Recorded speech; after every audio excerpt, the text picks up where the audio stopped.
tackle there. Collins Injera slipped his way through the middle, as he's done again. Over the years, Kenya has come a long way in establishing itself as a global sports powerhouse in a wealth of sports disciplines. I agree with that. Signs of sporting excellence were evident long before Kenya's independence from Great Britain in 1963, with the seeds of dominance planted by pioneer athletes who participated in the first Britain Empire and Commonwealth Games in Vancouver, Canada in 1954 and Olympic Games in Melbourne, Australia 2 years later, even though they did not win any medals. Kenya started participating in international competitions in 1952 when they went to Malagasy for what you used to call the British Empire Games. And of course, those days they did not win a medal. Even in football, they participated in the Kosach Cup, which was to be the East African Cup, and used to be very, very participative and very competitive. A series of impressive performances from the budding athletes would lead to Naftali Temu winning Kenya's first Olympic gold medal in the 10,000 meters race at the 1968 Olympics in Mexico. It was also at the 1968 Olympics that Kipchoge won gold in 1,500 meters and silver in 5,000 meters. In Munich Olympics, Kipchoge won gold in steeplechase and silver in 1,500 meters behind Finn Pekka Vasala, and Jippo took silver in steeplechase. Julius Sang won bronze in the 400 meters and Mike Boit bronze in the 800 meters. The 80s saw Harambee Stars emerging again to win the East and Central Africa Senior Challenge Cup 3 times in a row with players like Joe Masega, Sammy Owino, Nashon Oluoch, Wilberforce Mulama, Ambrose Ayoi, Nahashon Mahila and others. It was the decade Kenyan boxers rode rough over rivals in Africa and the world. Robert Wangila bagging gold in the Olympics and names like Harris Ouma, James Demosh Omondi, Stephen Okumu, Akasamba greatly respected.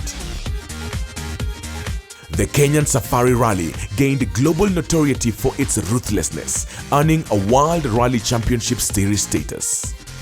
The rally produced such top drivers like Jogenda Singh, Shekta Mehta, Vic Preston Jr., Peter Shiyuka, Prem and Pauru Choda and others who inspired the likes of Patrick Njiru, Ian Duncan and current stars. This was the decade our cricket team emerged from obscurity, first taking silver in ICC Trophy in Nairobi behind the UAE in 1994, then following up with the demolition of giant West Indies in the subcontinent 2 years later in the World Cup. This decade started with a fairly good performance at the Sydney Olympics this same year, where Noah Ngeny upset hitherto favourite Hisham El Gerouj, who had the world title twice in Athens and Sevilla in the 800 meters.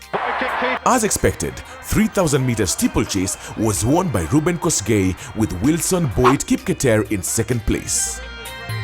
This is also the decade Kenyans stormed the Iron Curtains and left the undeniable mark at the Beijing Olympics in 2008.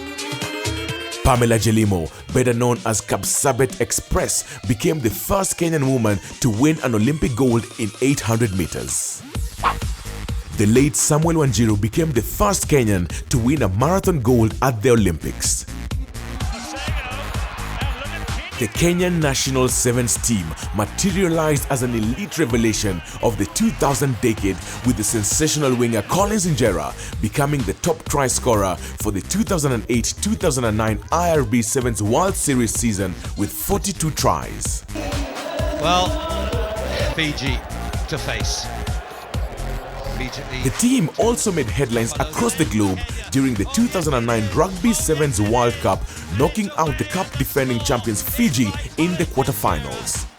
Unfortunately, the team did not make it to the finals as they lost to a very challenging Argentine side.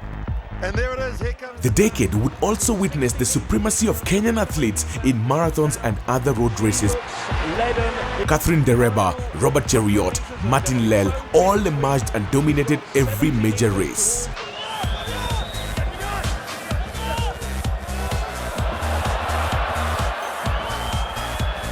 Kenyan footballers would also penetrate the lucrative market, with Denis Oliech joining French side AG Auxerre, McDonald Mariga winning the prestigious European Championship League with Inter Milan, and his younger brother Victor Wanyama playing in Belgium, Scotland and now Southampton in England.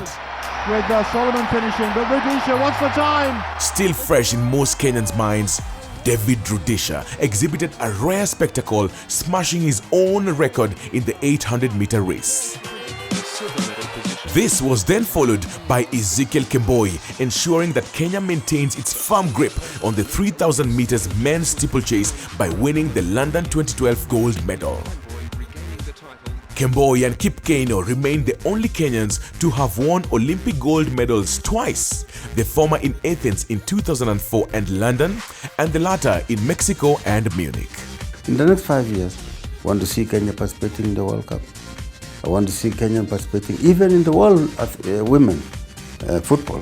If you go to Olympics with 16 or 20 disciplines, if each one of those brings a gold medal, you can imagine where Kenya will be. So, my encouragement is let the ministry develop the smaller sport, so that when you go to the Olympics, we can amass those gold medals and put them together, and Kenya becomes a champion.